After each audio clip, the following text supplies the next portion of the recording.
use a 15/32 drill bit to drill out the threads. God damn, that's a big ass drill bit. What? That's a big hole. What are you talking about? 15/32, that is so big. You don't need that big. Are you kidding me? Are you serious? I swear, if this... What's good, y'all? I'm back, finally. I know, it's been a long time. I'm sorry. Your boy is busy. But before today's video, I'm gonna do a shameless plug real quick. As you can see over here, RZ Racing. That is my hat. That's my brand, actually. I have a wheel company. Not technically a company yet, but I have a wheel brand. I make custom forged 1-piece, 2-piece, even 3-piece wheels. Whatever size, whatever color, whatever dimension, offset, width, finish, bolt pattern, whatever you want. Also, I have a few selections of cast wheels, which is not customizable, but they look sick. Anyways, I'll make a separate video about that. But if you guys want to check it out, oh, by the way, the hat is available for sale. Website's not available yet. You can hit me up on Instagram, either my personal Instagram or preferably the business Instagram or the business email. I'll put all of that below in the description section. What else? I'm trying to make this as quick as possible because I got work to do. Oh yeah, so the hat, I have another color. Just give me 1 second. There you go. Black and gold. I'll have some shirts available, some stickers, and yeah, like I said, it's not a business that's based on the YouTube channel. It's actually about my wheel business. Go check out the Instagram. But today's video is going to be about this 1JZ. I'm going to install the Collins adapter for that made the 1JZ with the ZF trans together. So let's jump right into it. All right, everybody, this is what I got to make the JZ with the ZF together from Collins adapters. So as you can see, it's kind of dirty, it's kind of corroded. Anyways, I got it a couple years back, so I don't even know how it got like this. I never put it on. It's been in the box. For some reason, it just got like this. Anyways, I believe I got the very first generation of this adapter. I don't think it comes with bolts anymore, but I could be wrong. Don't quote me on that. You can hit up Collins Adapter and ask them what exactly the kit comes with now. Alright, so let me tell you guys what I got with a kit back then. There are some bolts. These are the bolts for the transmission that bolts the transmission to the adapter. These are the flywheel bolts, obviously bolts the flywheel to the engine, and this is the JZ, the adapter bolt, so pretty much bolts the adapter to the engine. And the most important thing, this one. So actually when I just got the kit, it didn't come with this. He shipped to me separately. Apparently when the kit came out, this one wasn't ready yet, and yeah, he just shipped to me after I got the kit. This is the pilot bearing extender, I guess, adapter, spacer, pilot bearing spacer, I'm gonna call it that.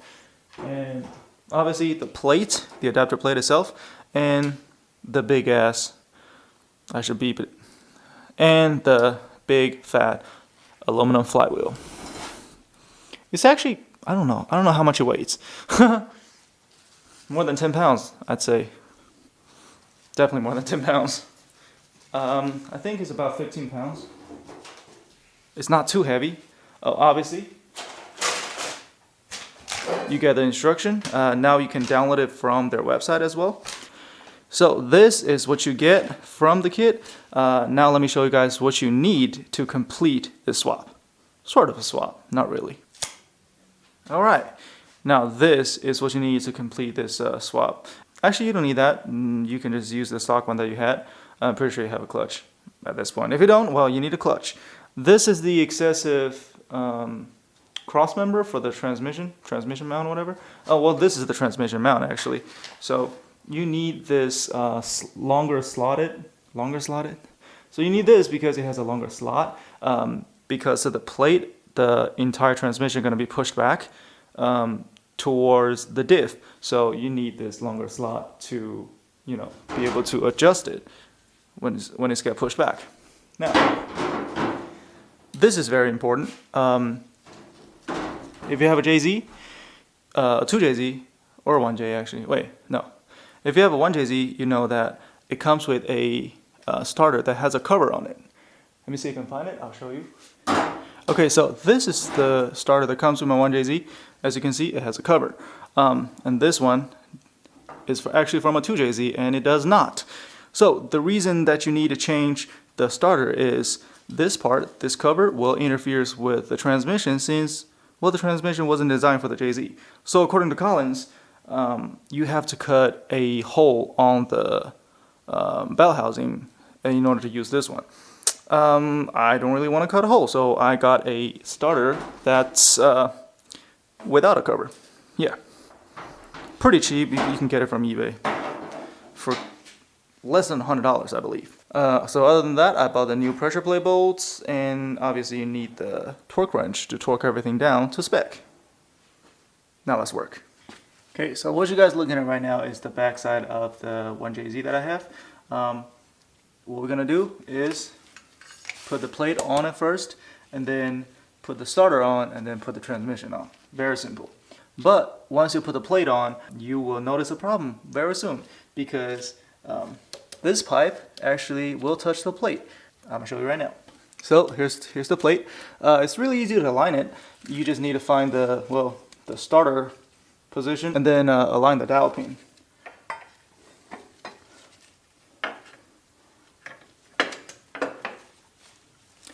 Now, here it is, the problem. So here, these 2 points are the contact points between the pipe and the adapter plate. What you need to do is take off the two 12mm bolts that locates on each side of the pipe. That's pretty much what holds the pipe down firmly. So take those out. It's already out on my engine. Now you can move the pipe up. But one thing you need to be careful of is pinching the pipe. It doesn't like to be pinched. You can bend it, obviously within a certain limit. Now what you need to do is just grab a rubber mallet and hammer the adapter plate onto the engine. Alright, here I got the mallet. So just hammer it in. But like I said, be careful not to pinch it because the edge of the plate is actually kind of sharp. I think it's sharp enough to pinch it.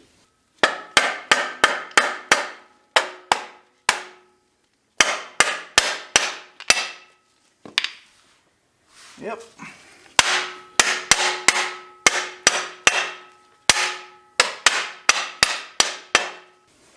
If you have a stock line that's not bent, now you need to just use a rubber mallet to hammer the pipe down a little bit so it doesn't touch the heater core holes. Now let's put the flywheel on. Well, a lot of people don't pay attention when they mount the flywheel. So you have to make sure the other side, the other surface is clean. Otherwise, something might get caught in between this surface and the engine, the crank.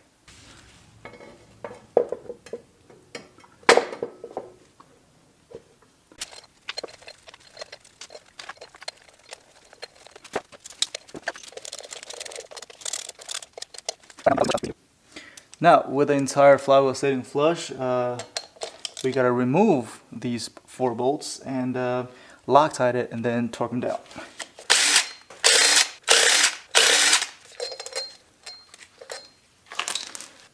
So, according to the instruction, this blue gel is actually what they recommended, but it's actually, I think on the website this says red, but it's blue. It's supposed to be blue. Now we just apply the gel Loctite to each bolt and then thread them in.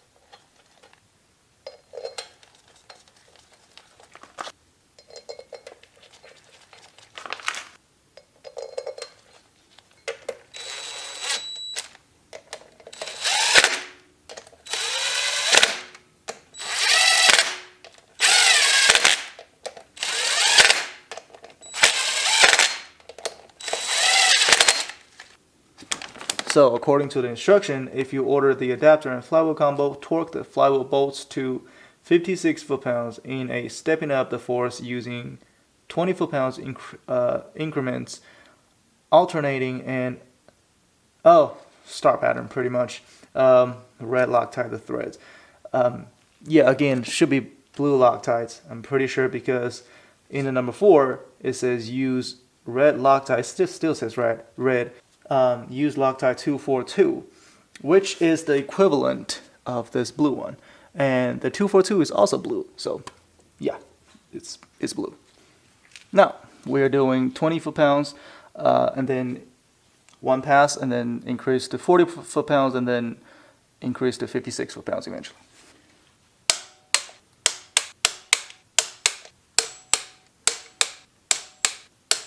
Increase to 40.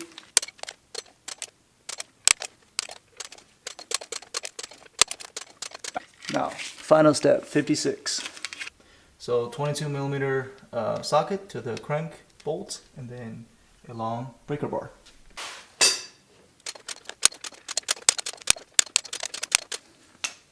Cool, now the flywheel is on. I'm gonna install the pilot bearing spacer real quick. Just a little bit of the anti-seize.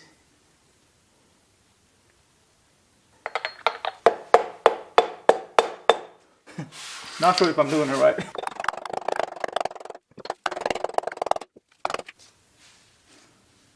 That should work. Now let's bolt the adapter to the engine block itself. Number 3 on the instruction says, you must drill out the starter's tapped holes where the original fastener thread into the adapter plate.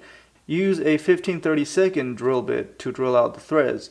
This is so that the studs that are supplied with the package can pass through the starter. If you need to remove the starter with the transmission still in the vehicle. So let's drill some starters. What size drill bit does it say? 15/32. I don't have a 15/32. I have a 7. Oh, I do have 15/32. God damn, that's a big ass drill bit. Let's drill it. What? That can't be real. What the hell? 15/32? Wait, hold up. That thing is huge compared to the hole. Like, hold up. Let me make sure I'm using the right one.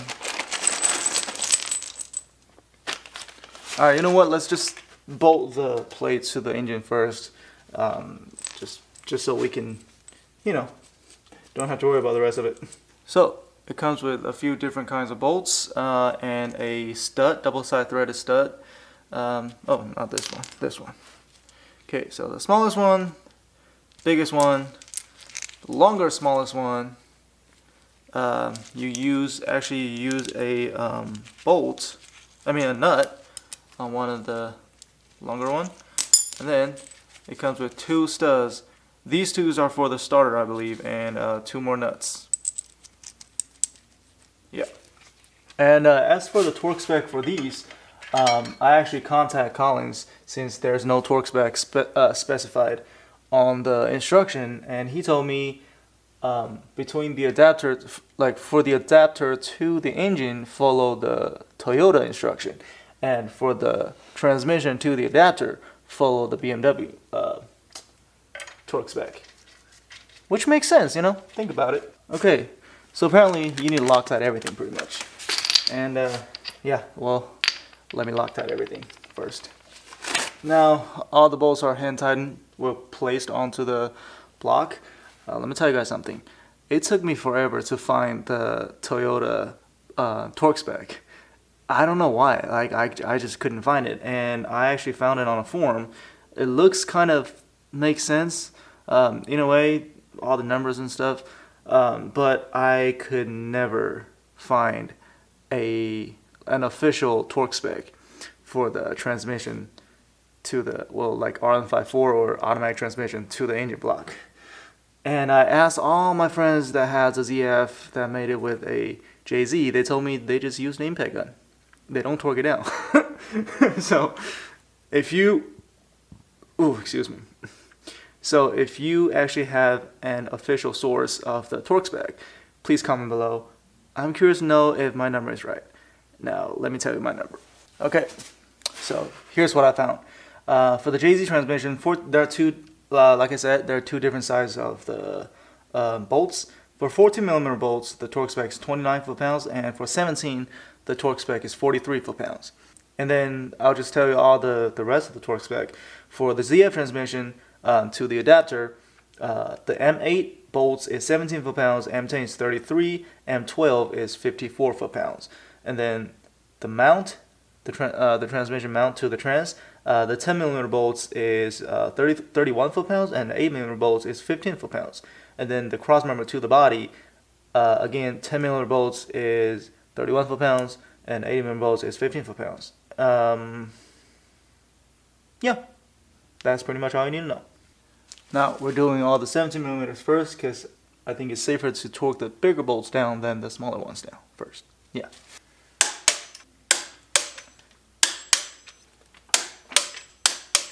Now the bottom two, 29 foot-pounds.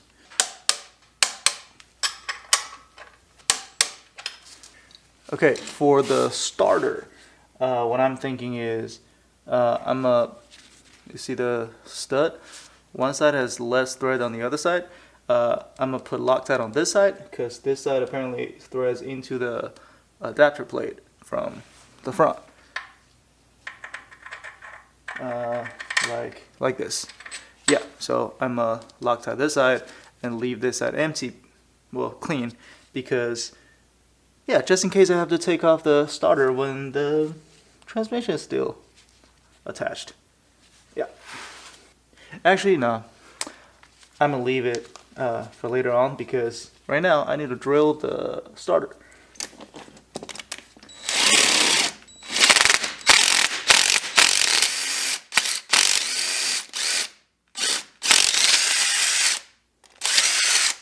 Oh, by the way, this is not 15/32. This is actually a 3 here. This is actually a 3/8.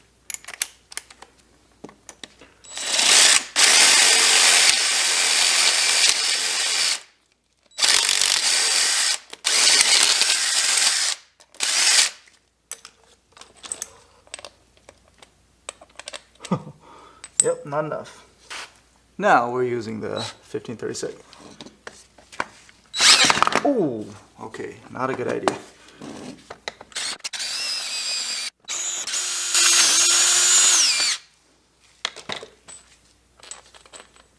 What?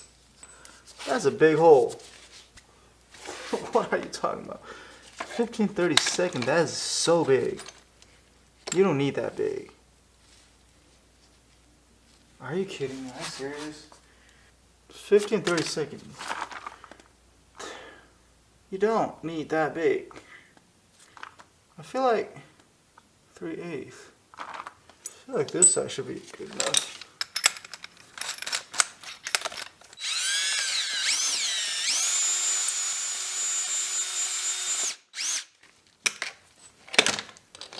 Yeah, you're kidding me. You did. Oh my god. I swear, if this.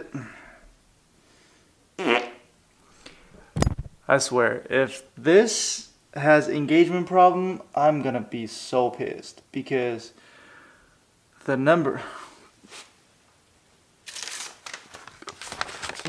Whoever wrote this thing didn't really put too much thought into it.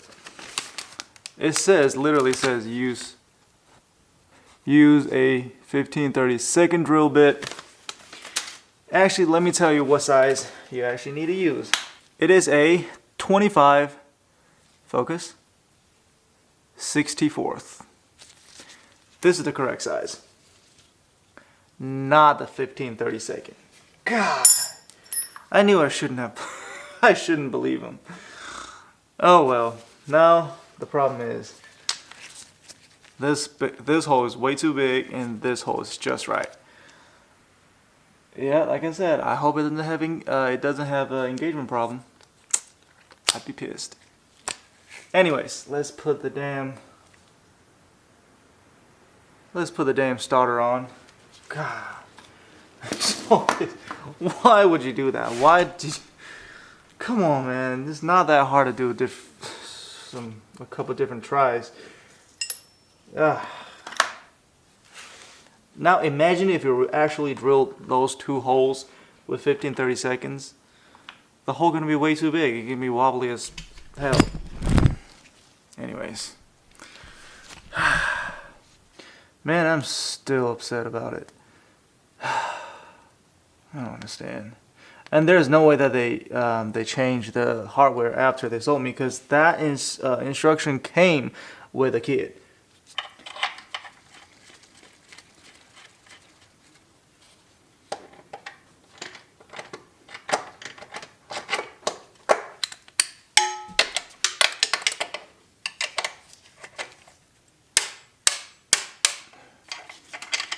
Now, since the studs and the smaller bolts are relatively the same diameter, I'm just going to tighten the nuts the same torque spec as the smaller bolts to 29 foot-pounds. There you go. Ha. Now everything's on tight. I hope this one engages. I really hope so. If it doesn't engage, I'll be really, really pissed. Hey, perfect. It engages. It engages just fine. Yep. Now go back. Well, now the flywheel is on, the adapter plate is on, the starter is on. Now what you gotta do is put the clutch plate onto the flywheel, align it, bolt the pressure plate down to the flywheel, and then put the transmission on. If you don't know how to do it, maybe in the future I'll make a video about it. But I'm not gonna do that just yet because, well, I kind of have a little secret project going on. You guys will see it in the future, hopefully in the near future. But that's it for today. Thank you so much for watching. Like, comment, subscribe, and good night. Peace.